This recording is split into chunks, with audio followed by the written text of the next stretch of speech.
चलिए दोस्तों, कहानी की शुरुआत करते हैं नई मोटिवेशन के साथ, नई इंस्पिरेशन के साथ। उम्मीद करती हूँ आपने अभी तक मेरी जितनी भी कहानियां सुनी होंगी उसने कहीं ना कहीं आपको मोटिवेट तो जरूर किया होगा। दोस्तों, आज की जो कहानी है हमें ये बताती है कि हमारी ये लाइफ बहुत ही खूबसूरत है, ये बार बार नहीं मिलती, इसलिए कोशिश करनी चाहिए इसे खुल के जीने की। तो चलिए बिना वक्त ज़ाय किए कहानी की शुरुआत करते हैं। ग्रीस के एक राजा थे जो अपने वजीर से बिना किसी कारण नाराज हो गए।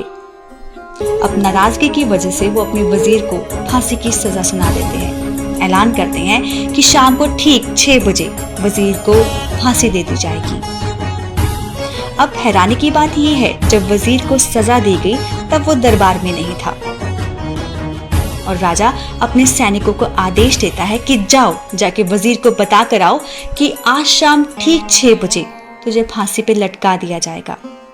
अब राजा का आदेश था और सैनिकों को मानना था, तो वो वजीर के घर की तरफ चल पड़ते हैं और उसके घर को चारों तरफ से घेर लेते हैं। लेकिन जब वो उसके घर जाते हैं, जाकर देख के हैरान हो जाते हैं कि घर पर तो जश्न का माहौल है, क्योंकि उस दिन वजीर का जन्मदिन था। उसके घर पे सभी रिश्तेदार, दोस्त, चहल पहल, घर में बहुत ही खुशी भरा माहौल था। संगीत बज रहा था, नाच गाना चल रहा था, पकवान की खुशबू फैली हुई थी। कुल मिला के हम कह सकते हैं कि माहौल बहुत ही खुशनुमा था।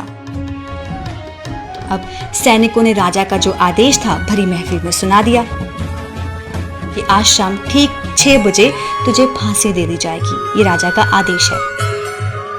और जब सभी ने वो आदेश सुना तो सभी का चेहरा उतर गया, सभी उदास हो गए। फौरन संगीत, नाच गाना सब बंद हो गया। तभी वजीर की आवाज गूंजती है, जो खामोशी को चीरती हुई बोलती है कि हे ऊपर वाले, तेरा लाख लाख शुक्रिया, कम से कम तूने 6 बजे का वक्त तो दिया मुझे खुशियों को बटोरने का, जश्न को मनाने का। अब वजीर की ये बात सुन के उसके दोस्त, सभी रिश्तेदार हैरान रह जाते हैं और उससे कहते हैं, तू पागल तो नहीं हो गया, कैसी बातें करने लग गया है? सिर्फ फांसी की सजा दी गई है और तू जश्न मनाने की सोच रहा है।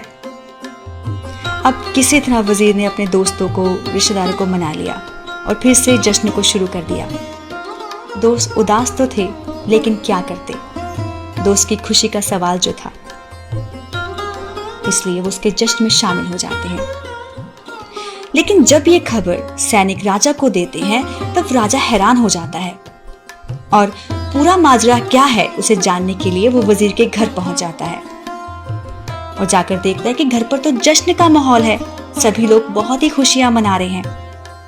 वो देख के हैरान रह जाता है। उसने वजीर को बोला कि वजीर, तो पागल तो नहीं हो गया यार, शाम को 6 बजे तुझे फांसी दी जाएगी, तुझे पता है ना मेरा आदेश, और तू जश्न मना रहा है यहाँ पर। वजीर बड़ी ही रिस्पेक्ट के साथ राजा से बोलता है कि हुजूर, आपका बहुत बहुत शुक्रिया, आपने मुझे जो फांसी की सजा दी है वो शाम को 6 बजे दी है।